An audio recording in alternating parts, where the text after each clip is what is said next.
So we'll give everybody a couple minutes to get situated. Those online, just give us a couple minutes.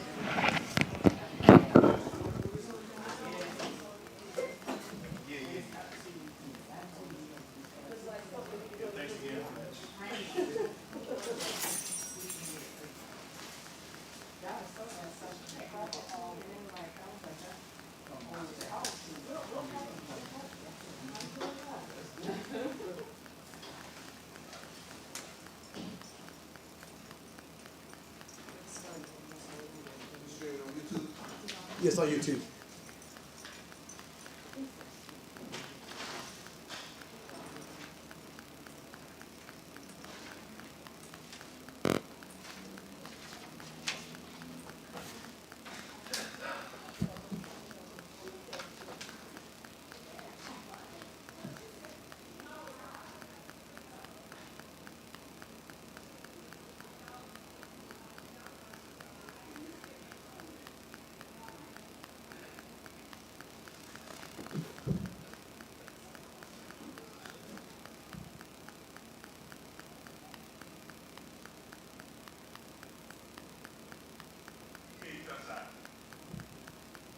You say you retired from the league, huh? Does it take too much time? You just don't, you're not feeling it. I can't play like I want to. Oh, because you don't have enough time to just practice, do anything, just showing up. Yeah. Sorry. Hey. Let's see. What's your name again? Jonathan. John, nice to see you. How you doing?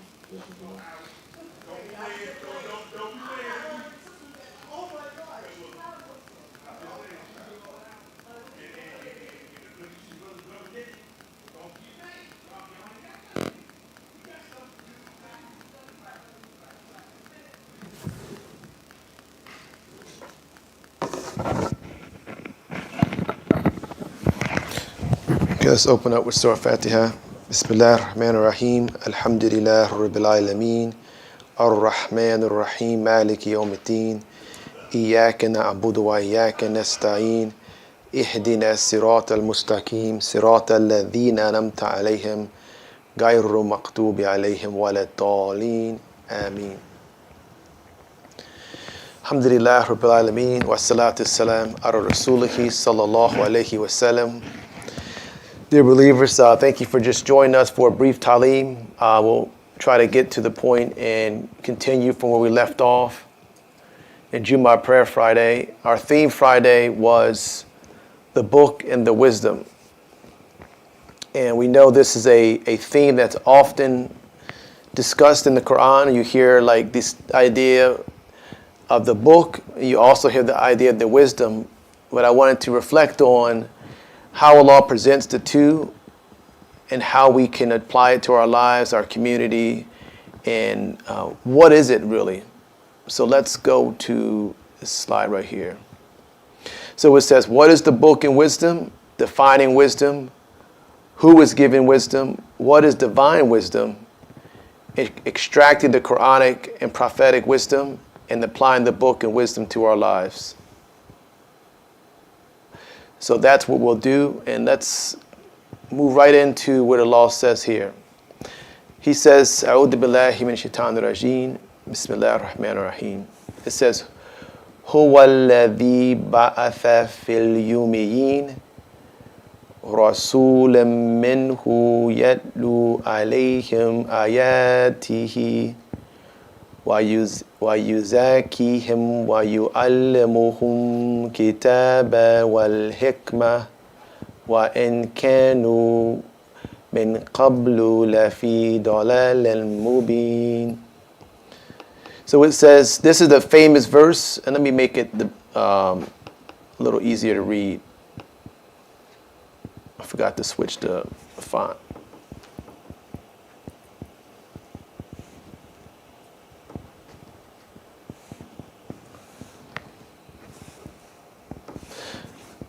So this verse right here says, He is the one.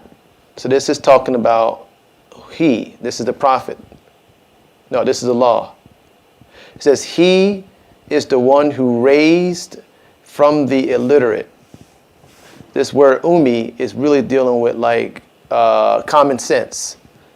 So he raised from the Ummi a messenger from them, from the people, who was Yetlu, who was rehearsing upon them his signs. And he was purifying them like zakat, he was him. He was purifying them. And he taught them the book and the hikmah. And verily they were before this in manifest error. So what we pointed out Friday is there's 5 things that Allah describes in raising in the Prophet in this ayat. He raised up the Prophet, so he brought somebody out of the people.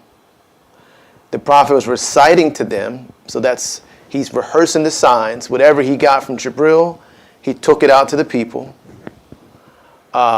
He purified them. So we have to think about that. Like, how do you purify people? So that's not our focus today, but that's something to think about. How did he purify them? And he was teaching them the book. So teaching the book it's very clear, teaching them what was coming from the revelation that he received from Allah through Jibril to him, and the wisdom. And we know as students of Quranic grammar that when you put a wow between 2 nouns, it means it's happening together. There's not thumma, where he taught them the book and then years later he taught them the wisdom. He taught them the book and the wisdom at the same time. And it pointed out that they were in manifest error before.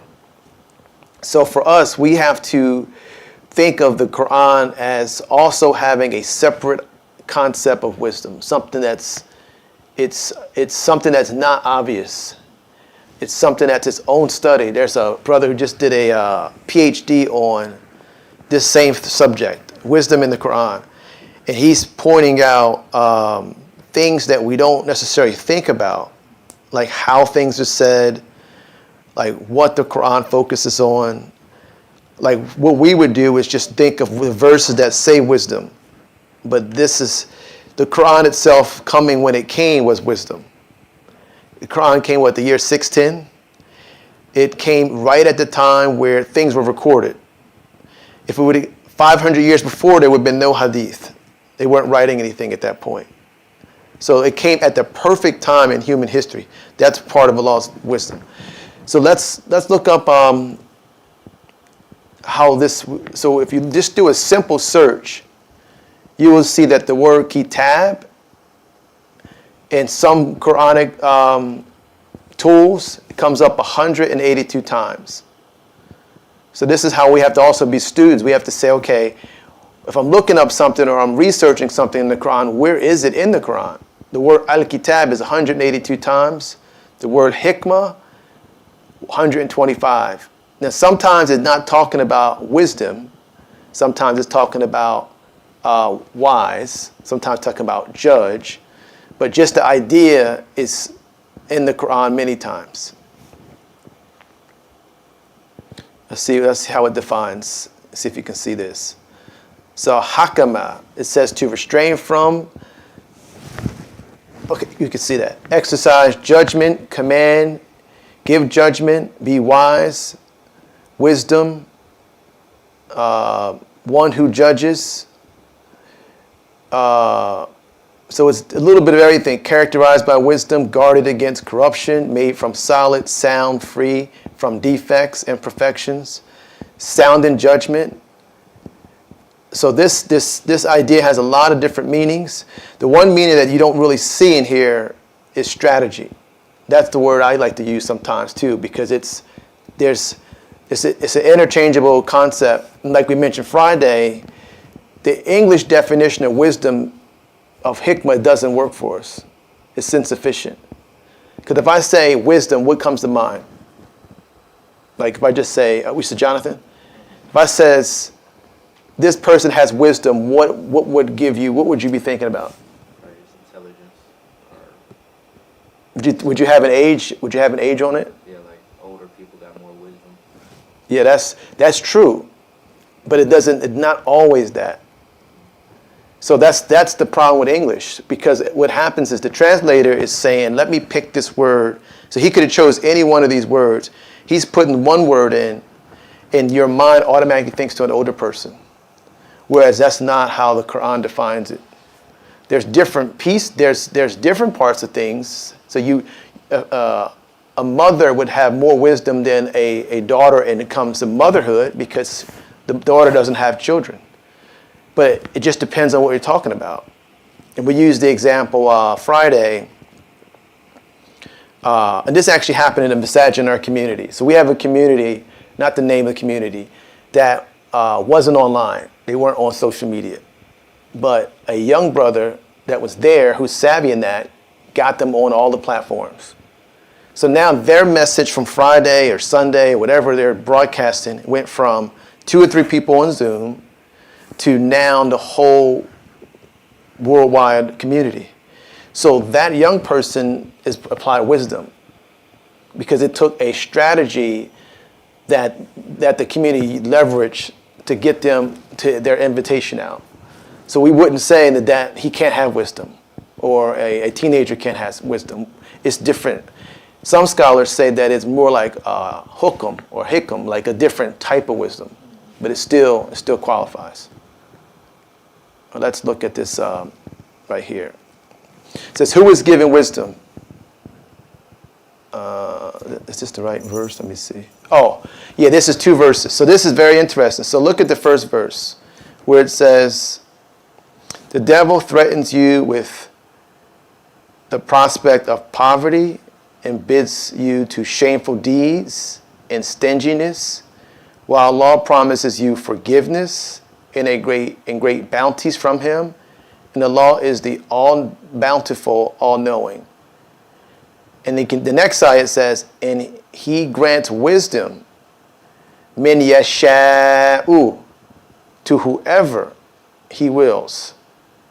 And whoever is granted wisdom is certainly blessed with a great privilege. But none would be mindful of this except this ulul albab. This is like the people who come to first insight. So this is, we have to define wisdom by the Quran. The Quran says, Allah says he can grant whoever he wills. So we know that the prophets, Allah clearly calls out the prophets having wisdom.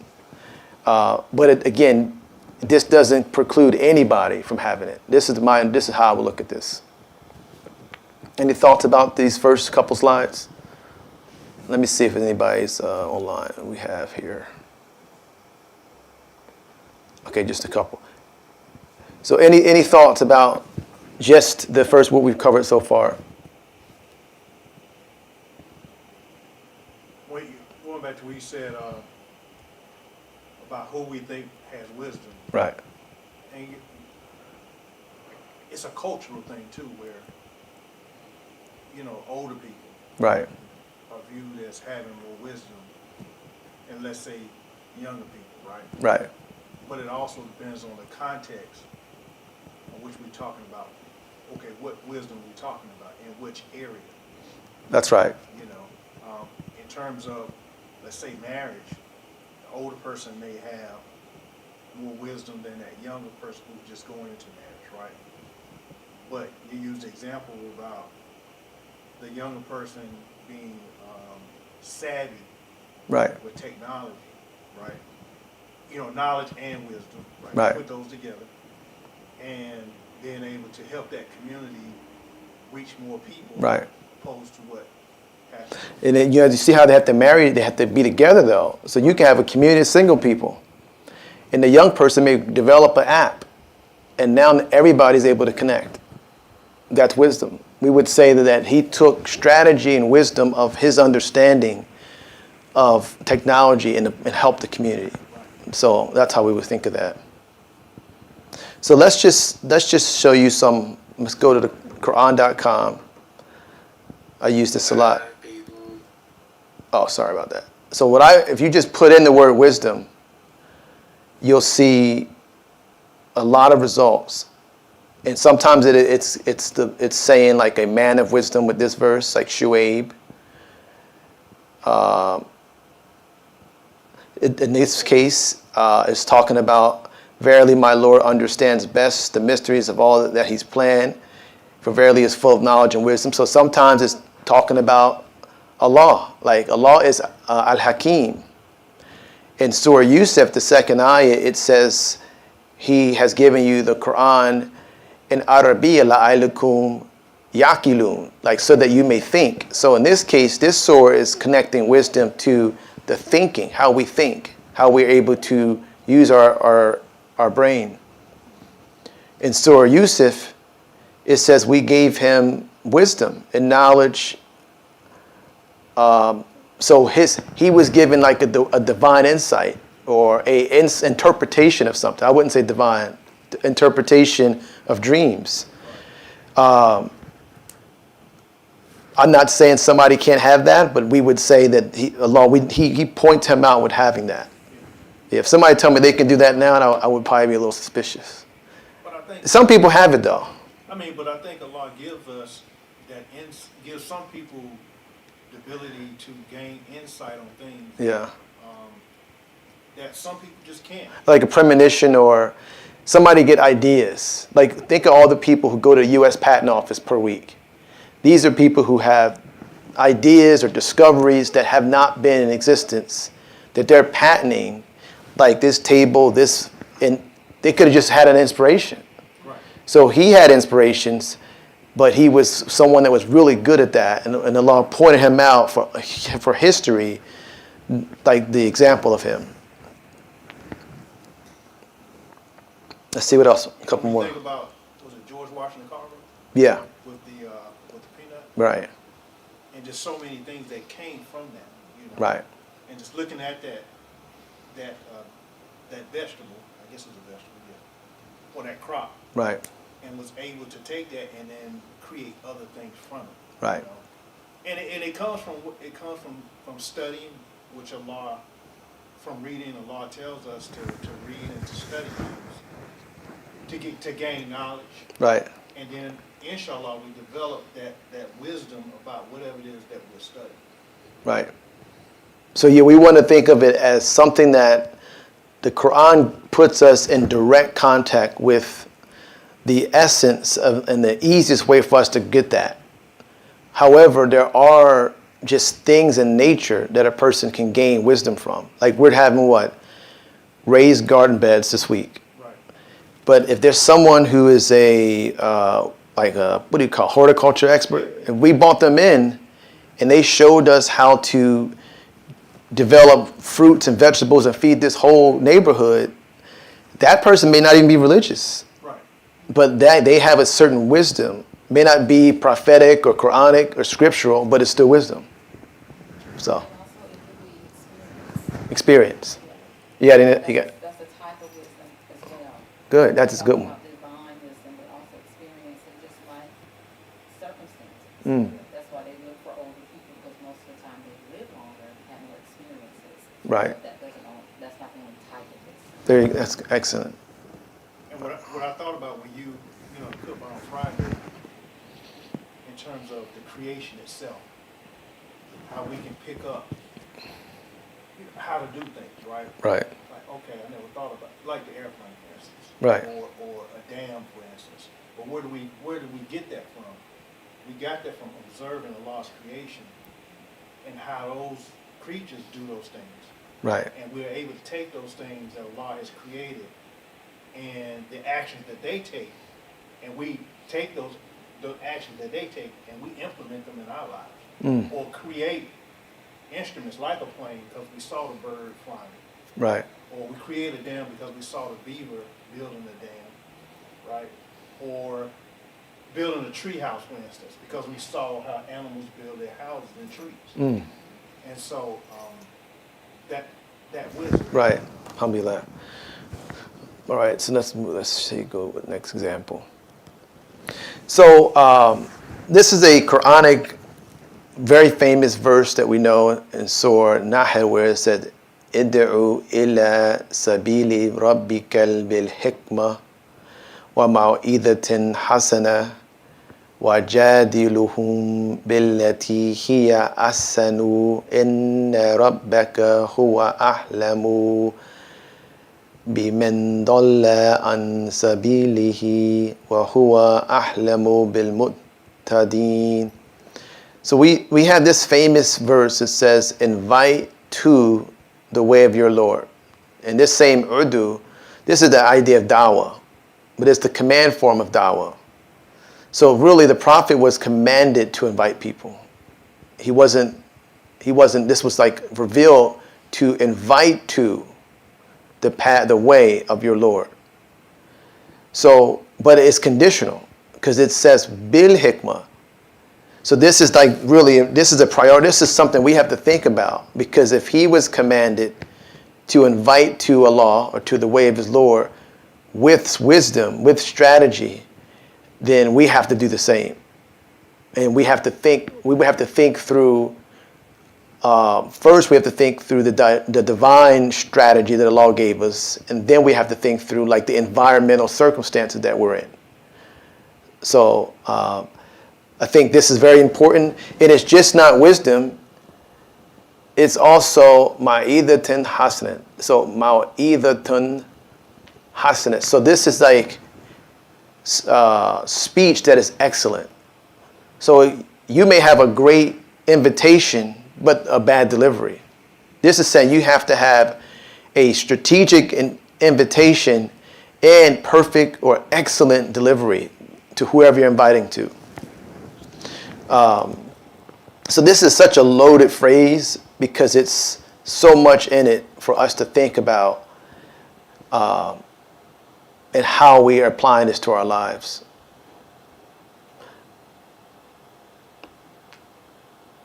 So I think the way I like to look at it is, I want to start with what are the divine strategies that we see?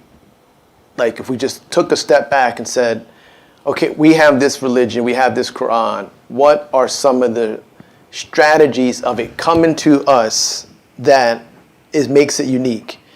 We mentioned Friday, 23 years the Quran was revealed. And the reason for it is to strengthen the qawad, like to strengthen the heart. So we have to really understand that the revelation was progressive in the lives of the Muslims at that time. It didn't come, so the key is we have to almost implement that in our invitation. So if it took them 23 years to go from ignorance to the message being completed, it's going to take some level of time for us. It doesn't mean it's going to be 23 years. But some communities really miss this. They miss this idea. They may have a invitation to Islam where people are like getting crushed by the expectations right away. Or they may focus on the things that evolve later in Islam. So if I'm looking at it and saying, okay, if Allah gave this Quran to the Prophet, peace and blessing be upon him, and the early believers, and there were certain verses and certain priorities the first 10 years in Mecca, we're getting the Quran and we're new people here in America. How do we do the same? Or what was the priority? So the Prophet, peace and blessing be upon him, the priority was really Tawheed. They didn't have 5 prayers established. They prayed, they did have some prayers. So a lot of the rules and regulations were not fully implemented in the early stages. So the question for us is we would think that we're not in the early stages. Because we've had the Quran proper for 1975? Some communities had it before we had it. But the question still is, if someone walks in the door today and takes their Shahada, they're not 20, 30 years into it. They're today. So there's still some need for us to prioritize how the Quran was given to people. And also prioritize what did Allah put as a priority in the Quran. Assalamu alaikum. I just said, the emphasis wasn't placed on making people feel overwhelmed by the religion, because in 23 years, he gave people time to wean off their bad habits over a period of time. He didn't just say, now you have to just stop drinking and stop doing all of this thing, immediately. So a person will feel, wow, this is too much for me. So that time and that process gives people an opportunity to see the compassion of the being as well. Right. And I think one thing that we haven't really studied for us as a community is we didn't really come to Islam at zero. We came less than. So it would be different if we were living in like some remote part of the world and these missionaries came and gave us Islam and we knew our identity, we knew ourselves, but we just didn't know, like most of the other people that got Islam, that's how they got it. They had their lives intact and they had interactions with Muslims that they were attracted to. We're having to deal with this environment that has put us at a negative situation when it comes to our perception of self. So the Quran can wipe all that out and bring you beyond that, but we're not, when we're dealing with just people in our communities that are coming off the street, or like you go to these other churches, the average person doesn't have knowledge of self. They have an inferiority complex in their thinking. And it's something we fight through. Like an easy example would be, and I would struggle with this. So some people, when they get ideas about business or things, they just run with it. Take it to U.S. Patent Office, say, I don't know if this is going to work, I'm going with it. We would have self-doubt in some cases. Man, did I really read that right? Is this really a good idea? Should I really start this business tomorrow? Why do we have that? Because we are not used to, it's not institutionalized success. So the person who started Lyft didn't have to think twice because they saw somebody start Uber and it just worked. Like we have to repair that. Like when even Imam Taleem came, we have to like rebuild the ego to know that Allah is with us and like heal that. When this society is continuously beating us down and having us feel inferior. Like you can't be anything. You can't open up the Quran or go into your field of study and invent something that can benefit everybody, because how could you? So I think one of the things I think is important is, what does Allah prioritize, and that we should pull from that strategy. Like look at Surah Ikhlas. That is a human strategy. Allah revealed it to the Prophet. The Meccans and the Quraysh, they were not debating the oneness of Allah. They were dealing with idols. So that surah was a strategic placement for Allah to address who? Not the disbelievers. People of the book. Kul hu Allahu ahad. Allahu samad. Meccans weren't dealing with, that wasn't really their issue. They had many gods. This is dealing with the people who said Allah was born or begotten. Okay. So it's all addressed.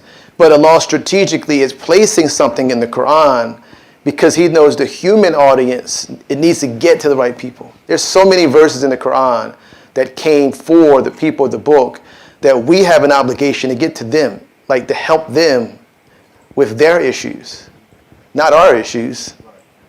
Like the people who forgot about life after death. Allah alludes to it in Surah Ala. That's not our issue. But there's other religious community that have lost that in their tradition. So the strategy Allah tells the Prophet is just say to them, He, Allah, is one, alone and absolute. Don't get into a whole lot of detail, and even if you look at the life of Isa alayhi salam, he doesn't give us a lot of detail. Probably a lot of his mystery, a lot of his faith, but he don't give you no breakdown like exactly how was he brought into the earth, exactly what was his life, and exactly what was he gives us pieces of it, because the priority is He doesn't want us to focus on the details. He wants us to focus on trusting Him and believing Him. So for me, I would make it less of a strategy to argue with Christians about the nature of Jesus, because my Creator didn't use that as a strategy for us. He spent more time talking about Moses and community issues and challenges, and because those are the things we're dealing with. So that's just prioritize the Quranic prophetic model. So He gave us Ibrahim, Ishmael, and Hagar. What is that show us. Like, what was the thing they did together? They established the foundation. So it took a mother, a father, and a son.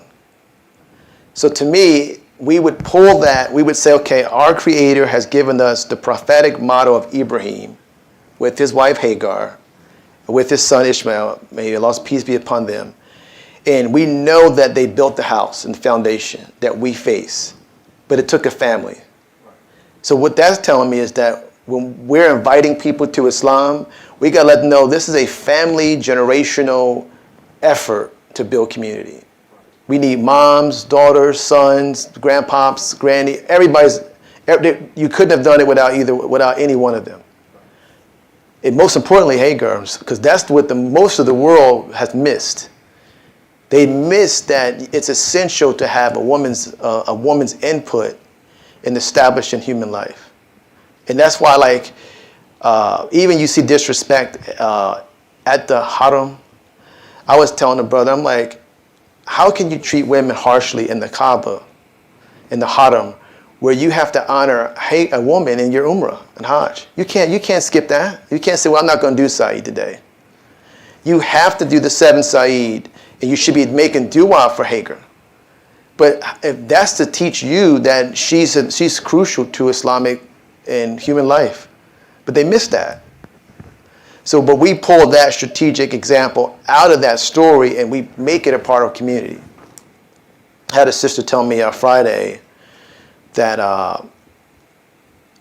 she said, I just, the way I feel when I come here, I've never felt this in any other community here in Charlotte. And it may not be, it's something we're doing, but it may not be consciously something we're doing. It may just be how we are. We may just be the way we are. You talking about in terms of feeling good when she comes here? Yeah, she's been around the city, different masajid. So that would be a baked-in strategic advantage that we have, because it's natural for us that we treat our sisters like they're just us. There's no distinction. Any comments or feedback so far? Let me check to see if I online want to add anything. But again, it goes back to those cultural influences. Right. And how some cultures view women as being less in.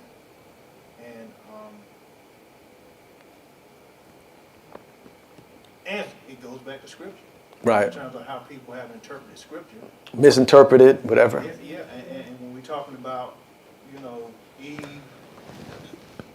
you did a clip on this before about how Eve is looked upon as being the downfall of man, right? Right. Because that's what's out there. Right. And Eve coming from man's rib and all of these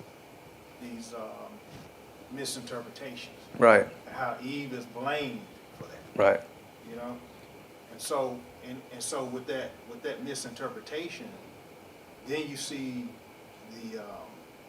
the mistreatment of women in various cultures.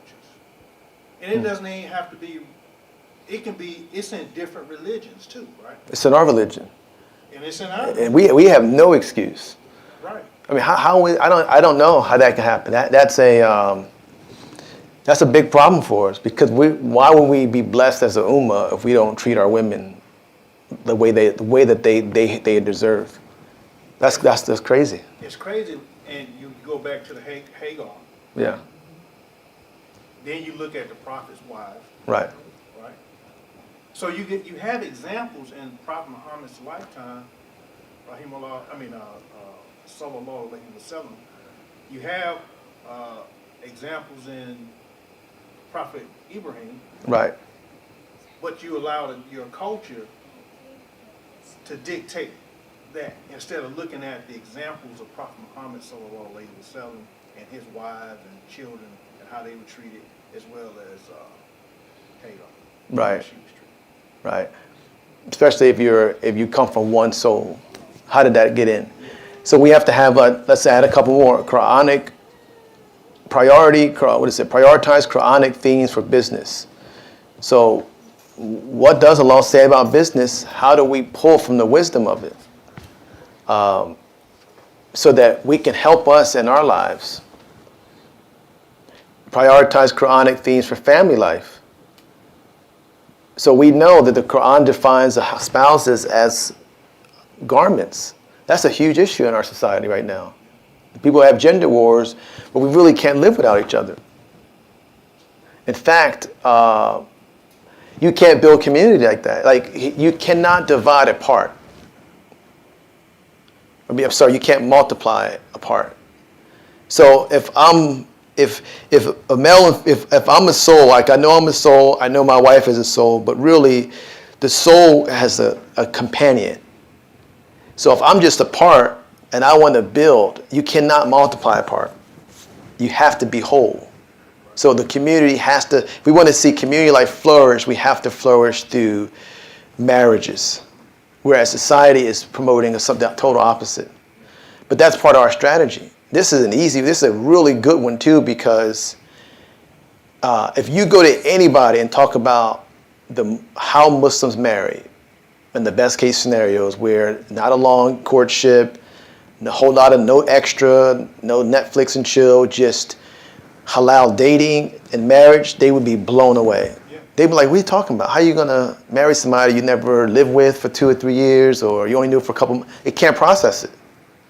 But that's one of the strategies that we pull out of our life and use it as an invitation. Here's a better way, here's a better model of marriage life, or marriage connection, or bliss, I mean, whatever. What's the marriage that you used to have, Sister Cleta? You still have vows, yeah. Whatever it is, we should show like that is our competitive advantage for couples, because it's a much easier process. That's interesting, Mr. Shafan, because there was a brother he does a lot of data analysis, Mm-hmm. and he sort of plays like the devil's advocate. He's a new host on American Muslim 360, and he was showing how in Africa and other countries, even here, the younger generations are not getting married as young and are not having as many children. And he attributed it to education. And one of the brothers said something about the women aren't buying into being barefoot and pregnant and being around a house, and he was tying it into the lack of production and the lack of community advancement with women. And so it just didn't, I had to speak up, because I said, you cannot beat Allah's plan. Allah has a strategy that will heal that. I said, it's still going to go into marriage. You cannot procreate. You cannot.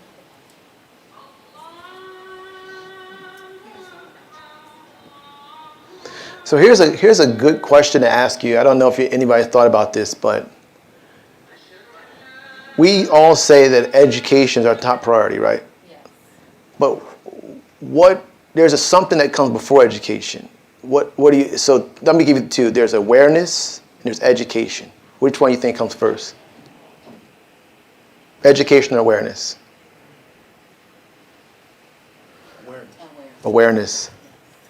Because like me, I'm an Arabic teacher. I've been doing it over 20 years. I would love to have 100 students. The issue is that people are not aware of the importance of it. So you really have to have engagement first. Then you can have awareness. Then you can educate. See, we as community builders, we want just people coming to Islam 101, Life, Seerah of the Prophet. All of us, we want to have 100 people in every class. But that's not, the problem is that the invitation has to have engagement and awareness first. And I'm learning this later in life. Because I'm like, man, how come people don't want to just sit and study the grammar of Quran and it's so beautiful? I mean, I would pay people to learn. But you can't pay them because they would need to know first, why is it, like, how can you help me in my life? So let's say we had free food at the masjid today, a food bank. And the whole community came out to the food bank every week. And then they start saying, wait, what are y'all doing? Oh, y'all praying? Oh, okay. And then they say, oh, okay, they're eating, they're feeding, everybody's having a good time, and now they're praying, and some brothers are talking and sharing, and I see this script on the PowerPoint. Over time, you would be able to get to the education. But it's such a desire to just want to teach Islam that we have to think about how do you do the other stages first. But even when people go to school, Yeah. they sign up to go to school or Right. go to a university to get Right. a degree, but they don't want to do the work.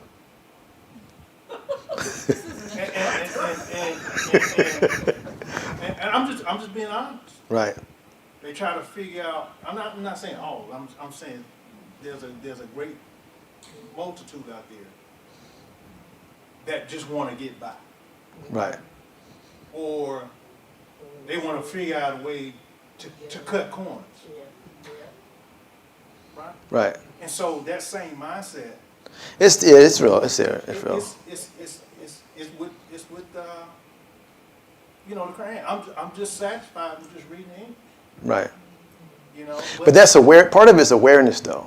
So think about like if I we, agree with you on that. yeah. I agree with you. Yeah. What I'm saying is, along with awareness, some people just don't have an interest in, well, people don't have, there's some people who don't have the interest in digging deeper into it. And you can see it across the board, even in, you know, in colleges where students just want to get by, or just like I've heard some of my students, just give me an A. I wonder if there's some environmental influences that affect that. I'm sure that is. Because if you were teaching 20 years ago, like 20 years ago, you were getting homework that took you 3 or 4 hours. Now, people don't want to deal with that. They just want you to make it easy. Right. And see, as an instructor, the greatest problem I'm having now Yeah. is AI. Right. And because students don't know how to write papers, Right. and what I'm saying is go in, get your journal articles, and do it that way or whatever. And I understand technology is changing that kind, but technology has changed in terms of you being able to go out and get your journal articles. Because when I went to school, I had to go to the college, go up to the 7th floor, pull the journal off the shelf, go to the copy and make copies of it. Right? Yeah. It's everything right now is at their fingertips. Right? So the only thing I would say is that, like you see this slide that says invite with strategy. I think it's just us having to be more creative because the society's changing. Like, for example, we have 30 to 45-minute Jumas, but the average person is looking at reels and shorts.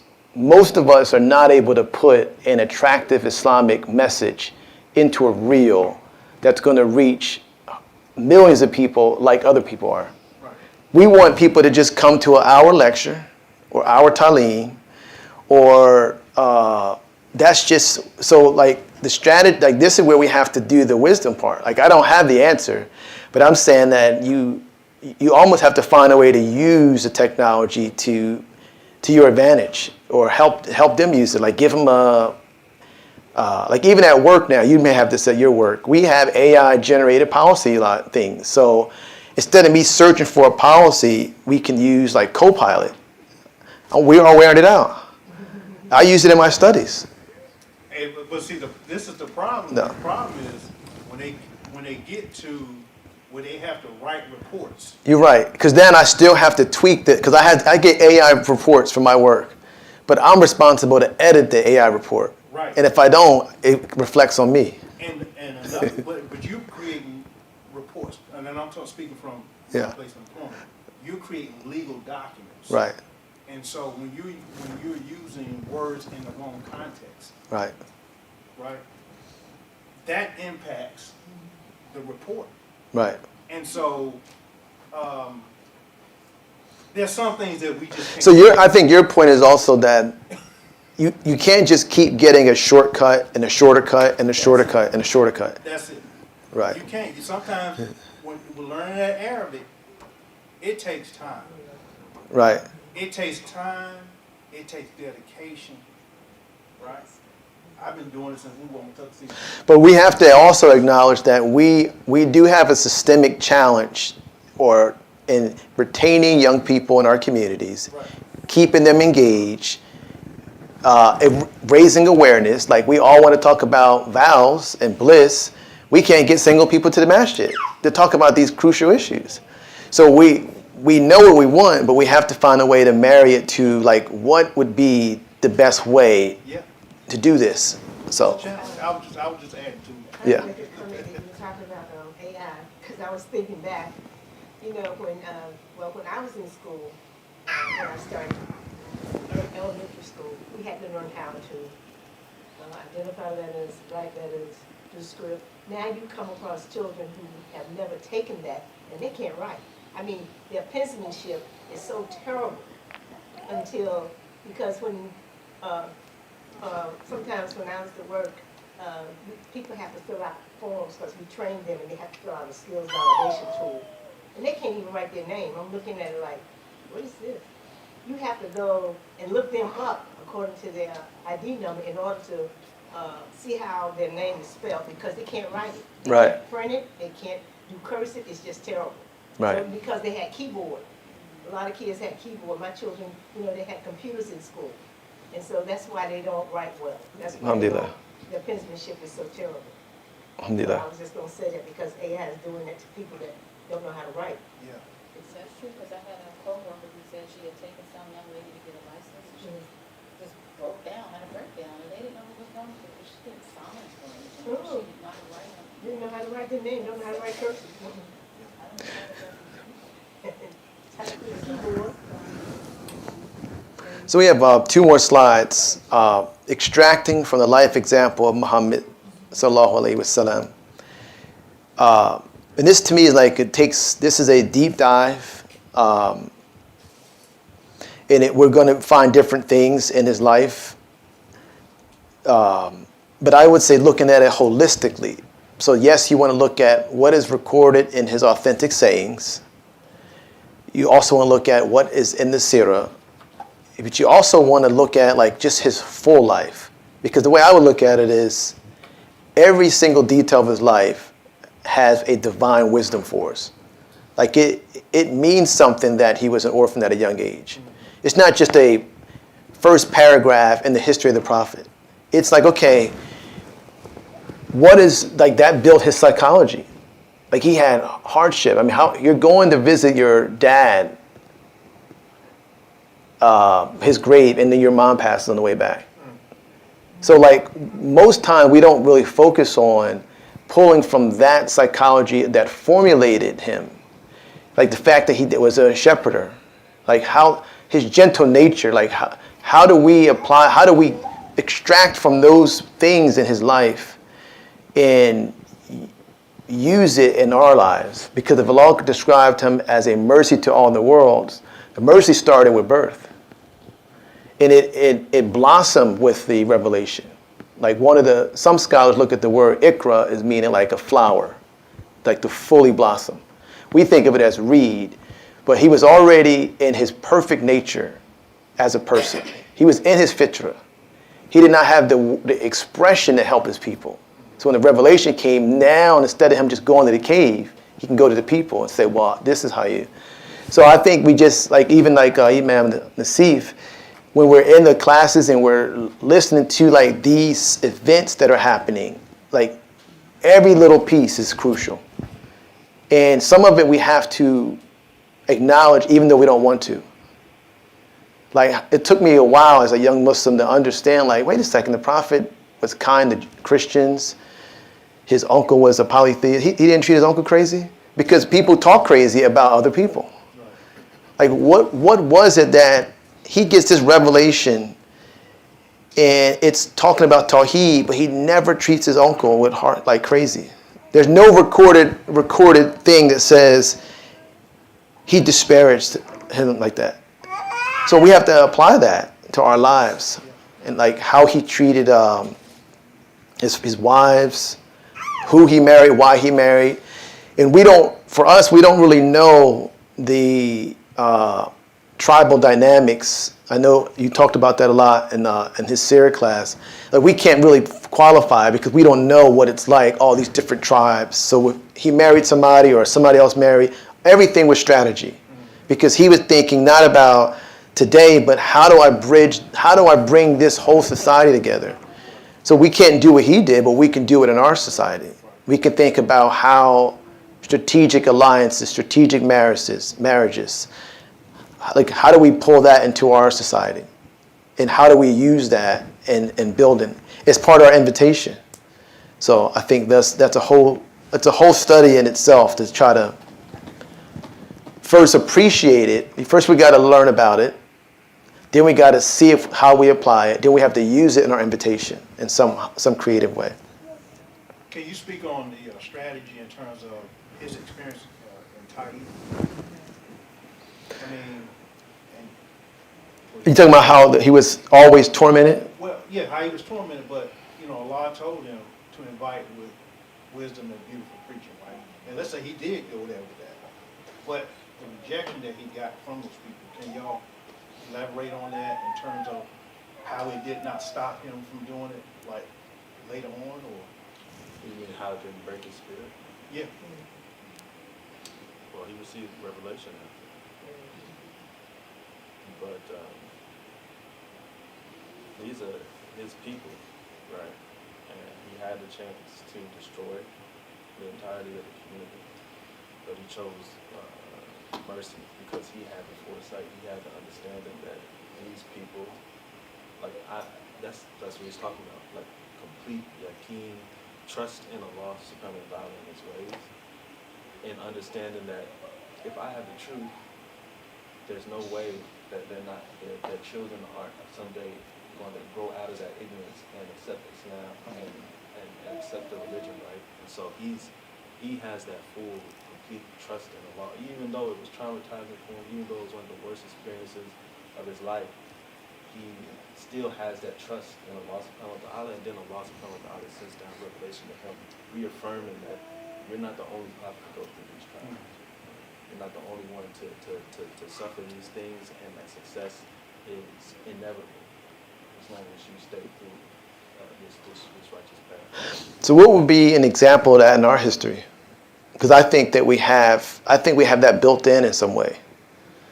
Because I don't know how, like if we all have the Malcolm X view of the civil rights movement, like what we would have done in that, we would take the Malcolm path or the Martin Luther King path, but the Martin Luther King path is like that. How do you tackle people who are tormented, dealing with all this stuff, and just be peaceful people despite all? And then still be willing to help society, build community, and not just be going crazy in the world. I mean, it wasn't like, but that's part of the beauty of us as a people. It's also strategy, though, too. Yeah, what's their strategy? He didn't have an army at the time. Like, he didn't have a means of going and taking over and, like, establishing, fighting back in a way. And that wasn't even prescribed at the time. Right? He had to relay the message. And once they were able to get an economy together, right?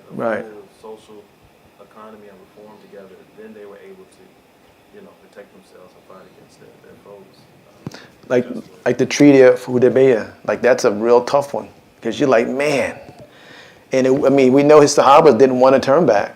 They were ready to go all in. So we have to think, okay, we're going to find ourselves in situations in this country where we have every right to go forward, but it's not the right time. Like, how many of y'all remember they were going to build the mosque in downtown Manhattan? Yeah, I remember that. And they didn't do it. Yeah. But I think the reason why it makes sense not to do it, they didn't do the work ahead of time.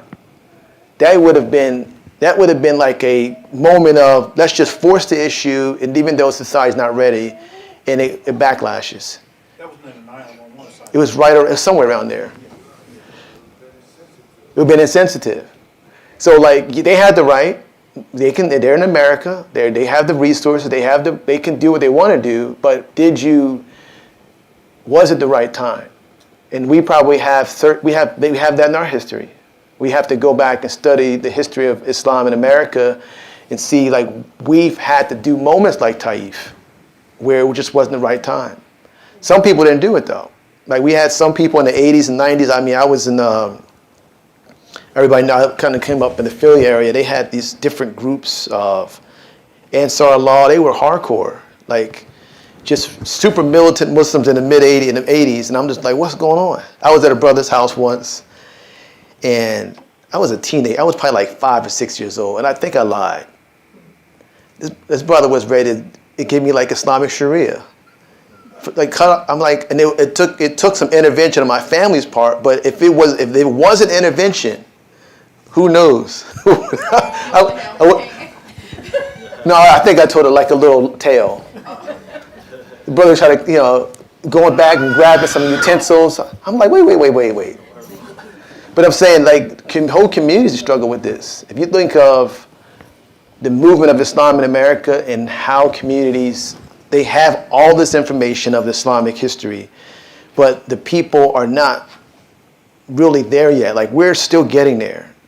Even as a 30 years in, the average Muslim doesn't have an awareness of the Quran. Like, we have very little literacy of the language. So we want to be like we're 50 years, 60 years, and we're just fresh. But some communities, they struggle with the balance of it all.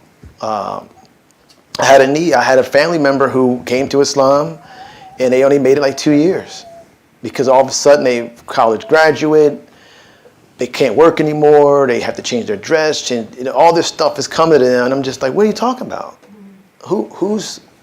Did you know that Khadija was a businesswoman? May Allah have mercy on her. Like, did you know that you can still be a productive Muslima and advance, run for president of this country? You can have a Muslim woman for president. Some people wouldn't like that. They feel uncomfortable. But hey, who says no? You also have to take into consideration that in this country we haven't exhausted all of our resources yet, and we're not like extremely, at least, persecuted how the Prophet, peace and blessings be upon him, was to drive him out and formulate that. And so we still have means at our hands and our feet if we strategize. Strategize. So that's kind of it. The last slide I have is extracting wisdom and strategy from our history. We pointed out in the early years, 1975 to 85, or even the early 90s, we were really focused on Tawheed. If you listen to a lot of the Imam or our priorities, if you looked at the Muslim Journal, he had a title on there that said what? It says, working to save human salvation. So you were dealing with trying to bring people out of basic, lower than human existence into an appreciation for Allah. So we didn't take the path of coming to Islam and then like 2 months later, everybody deep dive into the Sahih Bukhari like in the 1980s. That wasn't our community exempt model, because people were just getting acclimated. So that was part of our strategy. And it's an evolution. It's similar to like the Quran comes in stages. It'll be hard to go from, one day you believe in Jesus. I think within about 3 or 4 years, you could have had a person that believed in Jesus, that's God, astaghfirullah. Then Elijah Muhammad is a prophet, and then Allah all in the same calendar year. Because you could have been Christian, went to the temple, and then boom, February 1975. So that's a serious situation. So that's why we have to really have our own community autopsy and like how we progressed and what was the strategy. Because I think it was a lost strategy for us too. Like, and then this is touchy, but I think that even the years prior to, there was purpose. It could have been a purification of a people. And I give an example. I'm a far-fetched kind of person, and we'll end on this. So, the Moses and the wise man, right? Moses meets the wise man. And like a couple things happen that were beyond human reason, right? He kills a man, sinks the boat. So at the time, on the surface of it, you would say, why would, like, Moses is traveling with someone, why would these things happen? It didn't make sense. It actually defies what would be like normal, customary things. But it's a sign. It's really an ayat. So I'm saying that I will look at our history in the same light. On the surface, it doesn't make sense. Why do you have people from 1930 to 1975 go through that experience? But if I were looking at the human history, I would say our Creator has given us examples of things where He said, you just have to trust me. So like me being here, you being here, is an example of Allah's mercy on us as a people collectively. Whereas if we just went back to 1940, we would be like, all those people were just in disbelief. and they were in shirk. So I don't think you look at it like that. I think you look at it as it's a process, it's an evolution. Yeah. Even within Islam, there are tenets to what qualifies somebody to be in the know as opposed to outside of the know, like outside of knowledge. Right. What I'm just looking at, it's a lot of times people want to just start our history in 1975 because they feel like everything else is just totally kind of like a mistake in history. Whereas I would look at it and say, if I'm just studying this book, Allah's showing us things that don't seem like the obvious thing on the surface, that could be something beyond. And I think we were a community that if you looked at us then, you would be like, it's not adding up. But if you look at us now, you would say, alhamdulillah, we can see how it all came around. Yeah, I see Gaza in that way also, because it's difficult for us to sit here and watch a genocide being televised as it is, and not have a understanding, that's normal. You say, look, this is abnormal, so it has to be something beyond our own understanding that's taking place. Yeah, I think so. You look at slavery, any oppression of a people, Yeah. you have to do what you can do, but we're not going to have all the answers of why. Like, man, why is this happening? Or why doesn't it stop right away? Yeah. We only can do the things that we can do to try to affect the change. Because we're not responsible. Like, that would be a burden beyond our too much if we had to stop it ourselves. And we don't need to. You can see how things affect people, drive people to their real purpose in life.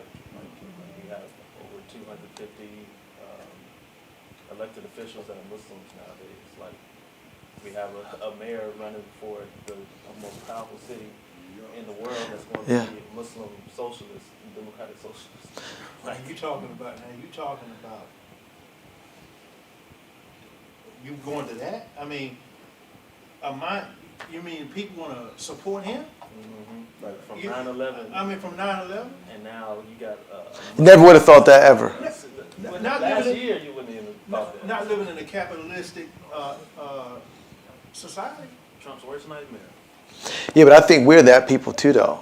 Because ain't no way you would have think of our great-grandparents and what they endured, and then us as citizens today being a part of this system with our oppressors. You wouldn't have thought that. Yeah. I'm stepping back, remember my brother said that we are different people. Right. And I think, and I was watching some YouTube thing I don't know, on the computer, whatever, and men were saying that there was a reason that slaves came from West Africa because they were exported. They were like the Kamites or KAM, something like that. Right. Name. But anyway, that's what they were, and they were exported into Africa, and they took slaves from there because they were the best people. Mm. They were the best and the brightest. So, and then we came to America, and the things that I think our people endured during slavery really broke a lot of our people. And when the only Elijah Muhammad came along, I think he had to do things to help our people build their self-esteem back up. Because we couldn't have come from that into Islam and stay like we are here today. We weren't prepared for it. Yeah. So when he came along, and that's why it's like your ancestors. You don't just forget your ancestors because you are here because of them. Right. It's just like, and coming into Islam, you don't throw your Christian parents away because you became a Muslim, so you can't throw what happened to our people during the time of the nation. You can't cut that off and say that's not a part of us. Right. That is a part of us. Right. Because our people were so depressed and humiliated that it took that to clean our people up and to get us to the point where we could accept what we have today. Right. So it's all a learning process. It's like you said, it's just an evolution. Yeah. And but I just wanted to say that. And the thing is that we have, and you look at the world, you have the young man who has an opportunity to become the mayor of New York, but at the same time, you have things that are going on in the southern part of the country that just don't make sense. You have things where they're trying to actually take talking about DEI, they're taking away the voting rights. I mean, President Trump want all the voting records sent to DC. So they're really trying to stop you from voting on the one end, and you having this one. It's just like really confusing. Yeah. Yeah, it's really confusing and it's traumatic because, you know, the times that we lived through, it seems like some of the times we're going to be living through again. Yeah. And so let me close on this. So there's a Quranic surah that you don't really hear connected to like Gaza or human history, but the story of the elephant. Like, if this is a sign, this is a story of a situation where they were going to try to destroy the Kaaba, and Allah he intervened, and Abdul Muttalib would have faith. So we read it and recite it as, okay, have you seen how Allah dealt with the army of the elephants, and he did not frustrate the scheme. Like, we just read it, but really you have to think, do we live out that surah? Do we have just complete trust that no matter what the opposition is, if we just do our part, Allah's going to take care of the rest? Yeah. Like, that's the purpose of that. That's the sign. Yeah. We need to pull on this type of, like, this is the spirit that we should have versus just losing hope and being doubtful or falling into like crazy acts of injustice to other people. We should be more like what this is talking about. And you have to, and watching what happened to the people in Gaza, Yeah. you have to be like that because there's no other way you can accept it. I mean, you have to have that mindset that I know Allah knows what's going on. You got to do your part. Some people are not doing any part. Like, I don't know what they're doing. Like, the people are there. I'm not an expert in that region, but we can't just say we're going to make a dua. Like, there's things that people they're not willing to do because it's too costly to their economy. So, I mean, maybe you lose your economy. I don't know. So you got to do, or maybe we're going to be in this situation because there's also another verse saying the law's not going to change our condition. We want the dua to just change the condition. Maybe it's like you're not getting your condition changed because you're not willing to change it. You change what is in your soul. Yeah. I'm done, brother. Yeah. Alhamdulillah. All right. Let's close out. Rabbana atina fid dunya hasanatin wa fil akhirati hasanatin qina adhaban nar. Ameen. What announcements do we have? We have the raised flour bread this week. Thursday at 10? At 9? Anything else? General Assembly. Is that next Saturday or Sunday? Next Saturday at 3? 2:30. We have the fundraiser in Durham, 31st. I know that's coming up. And anybody have any other announcements? The coat drive is still going on. Yeah, coat drive. November. Coat drive, 1st November. Okay. Sarah class tomorrow. And I think that's it. So we're good to close out. And assalamu alaikum for everybody. And we'll get ready for prayer.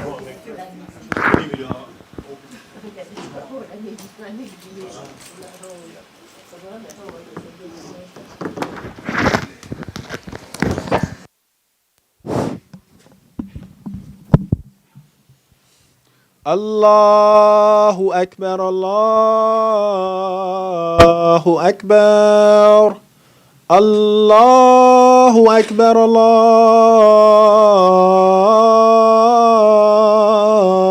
Akbar. Ashhadu an la